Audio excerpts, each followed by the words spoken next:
बिस्मिल्लाहिर्रहमानिर्रहीम। अस्सलाम वालेकुम। आप लोग देख रहे हैं YouTube channel law and wisdom. दोस्तों, आज हम बात करेंगे different modes of acquisition of easement. ये जो ईजमेंट का राइट होता है, इसको किस तरह हासिल किया जाता है, इसके डिफरेंट मोड्स या डिफरेंट मेथड्स क्या हैं, और साथ में हम ये भी देखेंगे कि ऐसे कौन से शख्स हैं या कौन से लोग हैं, पर्सन्स हैं, जो ईजमेंट को एक्वायर कर सकते हैं, जो ईजमेंट का राइट इस्तेमाल कर सकते हैं। अच्छा जी, सबसे पहले तो हमने ये देखना है कि जो ईजमेंट का कॉन्सेप्ट है उसके बारे में इंट्रोडक्शन। ये मैं मेरी जो पिछली दो वीडियोस हैं, जिसमें सबसे पहले तो मैंने इंट्रोडक्शन दिया था कि ईजमेंट क्या है, इसके एसेंशियल एलिमेंट्स क्या हैं, इसके अलावा जो डिफरेंस क्या होता है ईजमेंट और लाइसेंस के दौरान, और उसके अलावा दूसरी वीडियो में हमने काइंड्स के बारे में बात की थी। मैंने पहले भी एक ये चीज़ अपनी लास्ट दो वीडियोस में बता चुका हूँ और अब दोबारा रिपीट कर रहा हूँ कि हर क्वेश्चन के अंदर आपने कोशिश करनी है कि ईजमेंट की मीनिंग, उसकी डेफिनेशन और उसके एग्जांपल ज़रूर लिखें, और उसके बाद फिर जो उसने पूछा है, अगर काइंड्स पूछें तो काइंड्स लिखें, different modes of acquisition of easement पूछें तो वो लिखें, या कुछ और पूछा है तो वो लिखें। उससे ये होता है कि आपका जो क्वेश्चन है उसकी लेंथ बढ़ जाती है। तो पिछली वीडियोस की तरह इसमें भी स्टार्ट की जो स्लाइड्स हैं वो बिल्कुल सेम है। मैं उनको जल्दी जल्दी समराइज़ करता हूँ और समझाने की कोशिश करता हूँ। अच्छा जी, सबसे पहले ये देखेंगे, एक शख्स है, कोई भी इंसान है, उसको प्रॉपर्टी चाहिए भाई, वो प्रॉपर्टी के बगैर रह नहीं सकता, ये इसका राइट है। अगर एक शख्स के पास एक प्रॉपर्टी है लेकिन वो उसको इंजॉय नहीं कर सकता, उसको इस्तेमाल नहीं कर सकता, मतलब मेरे पास घर है और लेकिन मैं अपने घर जा नहीं सकता, मेरे पास रास्ता ही नहीं है, तो उसको फिर क्या करना चाहिए? उसको फिर जनाब एक ईजमेंट का कानून है, उसके तहत उसको ये हक दिया गया है कि वो अपनी प्रॉपर्टी को इंजॉय करने के लिए, इस्तेमाल करने के लिए किसी और प्रॉपर्टी की का इस्तेमाल करे, किसी और शख्स का। मसलन मैंने अपने घर जाना है लेकिन मेरा रास्ता कोई नहीं आता, तो मैं क्या करूँगा कि साथ वाला जो शख्स होगा उसके जो घर होगा उसका रास्ता इस्तेमाल करके अपने घर पे आऊँगा। अब इसका क्या हुआ कि मेरी प्रॉपर्टी है, मैंने इंजॉय करनी है, लेकिन मुझे उसके लिए किसी और शख्स की प्रॉपर्टी को इस्तेमाल करना पड़ रहा है। इसको हम बोलते हैं ईजमेंट। ईजमेंट ये लैटिन वर्ड से निकला है, एजिमेंटम, जिसका मतलब है प्रिविलेज, किसी को आसानी देना, किसी को अच्छी सहूलत देना, उसको मतलब ईजी रखना। कहते हैं यार इसको बड़ा ईजी रखो, वो चीज़ है सारा चीज़। ठीक है जी।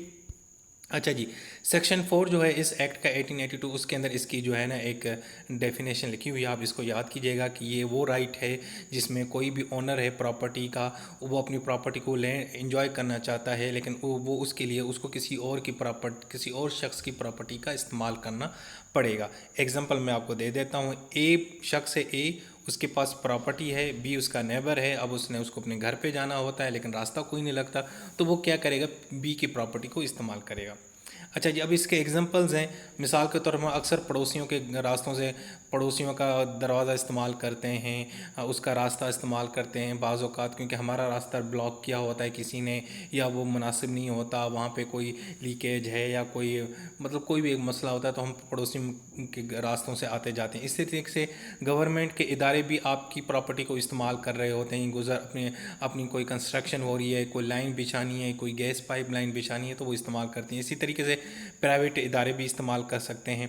इसके अलावा और भी आपको चीज़ें नज़र आ रही होती हैं, जैसे पब्लिक यूटिलिटीज़ हैं, जैसे बड़े बड़ी कंपनीज़ होती हैं, वो जैसे यहाँ हमारे यहाँ जिस तरह लेस्को है, जो है ना, इनकी इलेक्ट्रिसिटी की लाइन्स हमारे घर से गुजर रही होती हैं, पावर लाइन्स हैं, केबल टीवी है। मैंने अपने घर में केबल टीवी लगाया, लेकिन उसका जो कनेक्शन आता है वो सामने एक मेरा पड़ोसी है, उसके घर के ऊपर ना एक वहाँ पे उन्होंने उसको सेंटर बनाया, वहाँ से उन्होंने मुझे कनेक्शन दिया है। देखें, अब मैं अपने घर में मैंने प्रॉपर्टी इस्तेमाल करनी है, लेकिन मुझे किसी और की प्रॉपर्टी के ज़रिए वो चीज़ दी जा रही है। तो ये सारी एग्जांपल्स हैं, आप कोट कर सकते हैं।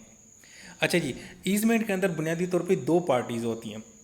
एक को हम बोलते हैं डोमिनेंट और दूसरे को बोलते हैं सर्विएंट।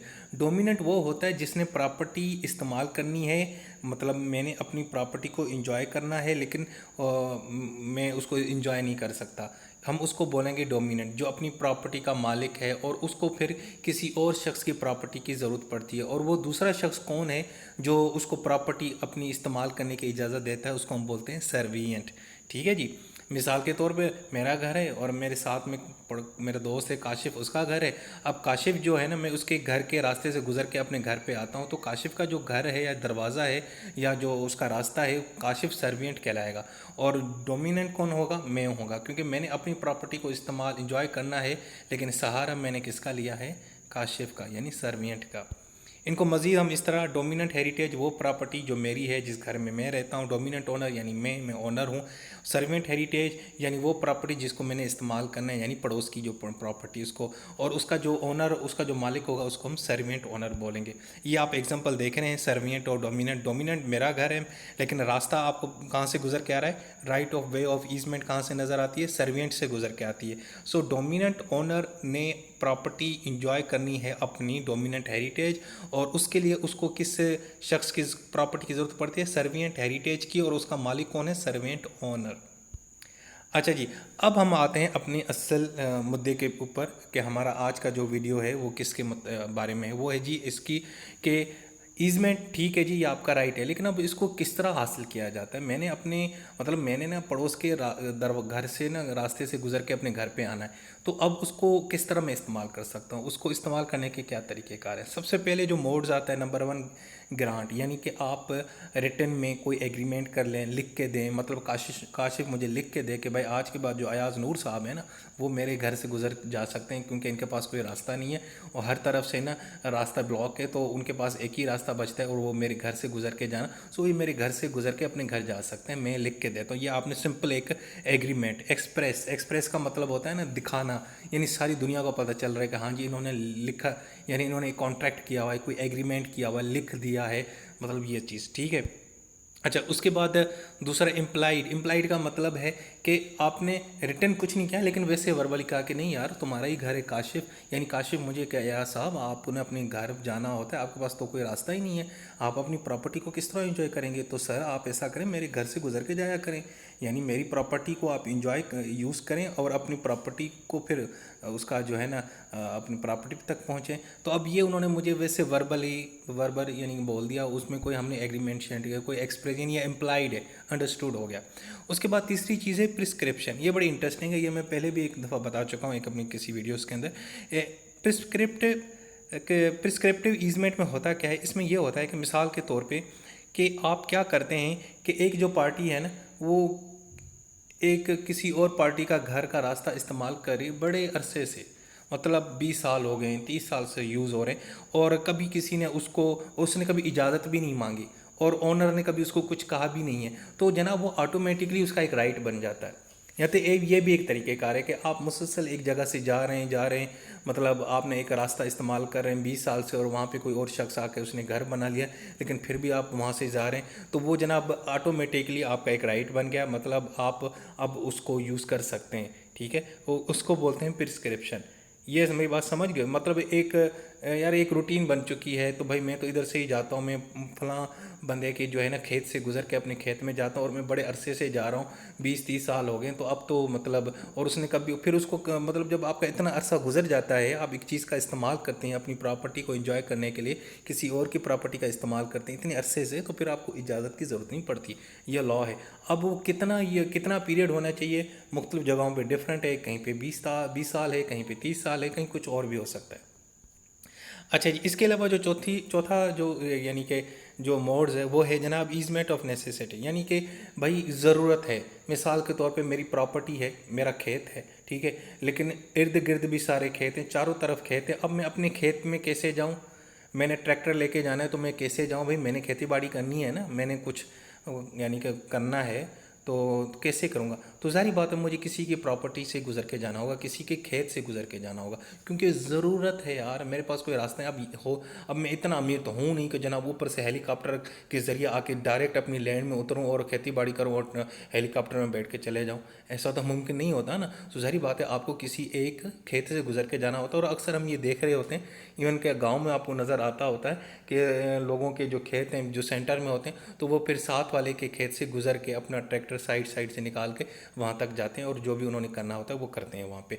तो ये तो हो गई नेसेसिटी। और इसके अलावा एक कस्टम सिंपल है जनाब, कोई ऐसी एक्विजिशन जो एक कस्टम बन चुका है लोकल, मतलब गांव देहातों में पिंड के अंदर इस तरह की एक आपको कस्टम्स मिल रहे होते हैं कि लोगों ने एक बंदा है, उसका उसकी उसकी एक प्रॉपर्टी कुछ ऐसी जगह पे मौजूद है, वहाँ पे पानी का कुआं लगा हुआ है और लोग सारे आके उससे से गुजर के जाते हैं, क्योंकि बाकी तीनों साइडों से ना झाड़ियाँ हैं, जंगल है, वो एक ही रास्ता है और वो किसी का खेत है, तो वो एक बड़े अरसे से चला आ रहा है। और जो भी उस प्रॉपर्टी को उस खेत को या उस लैंड को ऑन करता है, जिसके पास भी जाती है, तो सब उसको यूज़ करते हैं। तो ये एक कस्टम बन चुका है। तो अब ये एक कस्टम बन चुका है, आप इसको तब्दील नहीं कर सकते। एक कस्टम एक रिवायत बन चुकी है, एक प्रैक्टिस से लोग किए जा रहे हैं, उस प्रॉपर्टी को इस्तेमाल किए जा रहे हैं अपनी प्रॉपर्टी के लिए।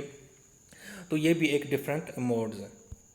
अच्छा जी, अब कौन से लोग हैं जो ईजमेंट को यूज़ कर सकते हैं? नंबर 1, को ओनर। समझे, एक ही प्रॉपर्टी ये 2 ओनर हैं, तो एक ओनर जो है ना वो अपनी यानी ईजमेंट कर सकता है, यानी कि उसको अगर अपने को ओनर के किसी प्रॉपर्टी का इस्तेमाल करना है अपनी प्रॉपर्टी के लिए तो वो कर सकता है, उसको इजाज़त भी ज़रूर नहीं है। लेकिन हाँ, ये हो सकता है कि उसके राइट वो ट्रांसफ़र नहीं कर सकता, उसको सिर्फ इस्तेमाल कर सकता है। अच्छा जी, को टेनेंट्स यानी जो साथ में रहते हैं, किराया देते हैं, एक ही जगह पे रहते हैं, तो उसके जो किराएदार की कोई और प्रॉपर्टी है, उस प्रॉपर्टी को इस्तेमाल करके अपनी प्रॉपर्टी का को एंजॉय करने का तो आप उससे भी कर सकते हैं, उसमें भी आपको कोई चक्कर नहीं है। ट्रेस पासर यानी एक शख्स है जो आपकी प्रॉपर्टी से गुजरता है, ठीक है ना, और वो यूज़ कर रहा है उसको, और उसने यानी कि लेकिन उसमें इंटरप्शन नहीं देता आपको, मतलब आपके खेत से गुजरता रहता है बड़े अरसे से, वो ट्रेस पास कर रहा है, लेकिन अब जो है ना तो उसको भी एक राइट मिल सकता है कि वो जी आपकी प्रॉपर्टी को यानी कि ईजमेंट कर सकता है, ईजमेंट का राइट यूज़ कर सकता है। अब क्योंकि वो गुजर रहा है, आपने कभी उसको मना भी नहीं किया, बड़ा अरसे से चल गया, तो वो ट्रेस पासर है और आपको कोई एतराज़ भी नहीं है, तो फिर वो भी आपकी यानी ईजमेंट का राइट यूज़ कर सकता है। इसके अलावा पोजेसर, अगर किसी ने कोई लैंड को कुछ टाइम के लिए अपनी पोजीशन में रख दिया है, किसी शख्स ने कहा है कि यार मैं ना कुछ दिनों के लिए शहर जा रहा हूँ, ये मेरी प्रॉपर्टी है, इसको तू अपने पोजीशन के अंदर रख ली, ये मेरी अमानत है, तो भाई वो भी उसको प्रॉपर्टी को इस्तेमाल कर सकता है, इस्तेमाल करके अपनी प्रॉपर्टी तक पहुँच सकता है। सही है जी। इसके अलावा मॉर्गेजी, ठीक है ना, मॉर्गेज में क्या होता है कि आपने अपनी कोई चीज़ किसी शख्स को गिरवी रखी होती है, यानी उससे उस बदले में क्या होता है कि वो शख्स आपको लोन देता है। जो लोन देता है वो कौन होता है? मॉर्गेजी। और जो लोन लेता है जो वो कौन होता है? मॉर्गेजर। ठीक है। अब मॉर्गेजी को यानी कि क्योंकि अब आपने क्या होता है कि जिस शख्स को जिससे लोन लिया होता है उसको फिर आपने कोई प्रॉपर्टी दी होती है, घर दिया होता है गिरवी रखने के लिए, तो वो घर वगैरह को अपनी प्रॉपर्टी तक पहुंचने के लिए, उसको इस्तेमाल करने के लिए उसको इस्तेमाल कर सकता है। यानी मॉर्गेजी जो लोन दे रहा है वो मॉर्गेजर की प्रॉपर्टी का इस्तेमाल कर सकता है बेनिफिशियल अपने फ़ायदे के लिए, ठीक है, इंजॉयमेंट के लिए, ताकि वो अपनी प्रॉपर्टी को जो भी उसके साथ हो उस तक वो पहुंच सके, या वहाँ से पानी इस्तेमाल कर ले, कुछ भी कर ले, तो ये भी कर सकता है। सो जनाब, ये हैं वो 3-4 बंदे जो है ना ईजमेंट का राइट को यूज़ कर सकते हैं, हासिल कर सकते हैं, एक्वायर कर सकते हैं। और डिफरेंट मोड्स मैंने आपके बता दिए, बड़े सिंपल है, मैं दोबारा रिपीट कर देता हूँ। सबसे पहले है परमिशन, एग्रीमेंट, एक्सप्रेस हो। दूसरा है इम्प्लाइड परमिशन, यानी कोई लिख पढ़ नहीं की, कोई आपने एग्रीमेंट नहीं किया लेकिन आपने अंडरस्टैंड है, ठीक है जी, बस वर्बली बात हो गई, कोई मसला नहीं है। प्रिस्क्रिप्शन, यानी लंबे अरसे से आप एक चीज़ का इस्तेमाल कर रहे हैं, प्रॉपर्टी से गुजर रहे हैं, तो वो भी ऑटोमेटिकली आपकी ईजमेंट बन जाती है, और ये भी एक तरीका है। सही है जी। इसके अलावा नेसेसिटी, बहुत ज़रूरत है भाई, कोई ऑप्शन ही नहीं है, कस्टम है, एक कस्टम बन चुका है, एक किस्म का एक रूल बन चुका है ट्रेडिशनल इलाके का, सब लोग इस तरह करते हैं, हर मतलब गुजरते हैं इधर उधर से, तो आप भी ठीक है वो ईजमेंट वो भी हो जाती है। और कौन से पर्सन है? को ओनर है, को टेनेंट है, ट्रेस पासर है। इसके अलावा जो पजेसर है जिसने किसी प्रॉपर्टी को पोजीशन में दिया हुआ है, और मॉर्गेजी है जो लोन देता है किसी को, और वो भी मॉर्गेज से कोई चीज़ गिरवी अपने पास रखता है प्रॉपर्टी, और उसका इस्तेमाल करता है अपनी प्रॉपर्टी को एंजॉय करने के लिए। सो जनाब, ये थी आज की वीडियो। इस वीडियो के अंदर मैंने आपको समझाने की कोशिश की, वो आपको समझ आ गई होगी इंशाल्लाह। और ज़रूर बताइएगा, फीडबैक ज़रूर दिया करें, कमेंट्स में लिखा करें कि कौन सी चीज़ आपको पसंद आ रही है, कौन सी नहीं आ रही, ताकि मैं अपनी जो है ना अपने आप को मज़ीद रेक्टिफाई करूं और बेहतर करूं। चलें जी, अपना बहुत सारा ख्याल रखिएगा। अल्लाह हाफ़िज़।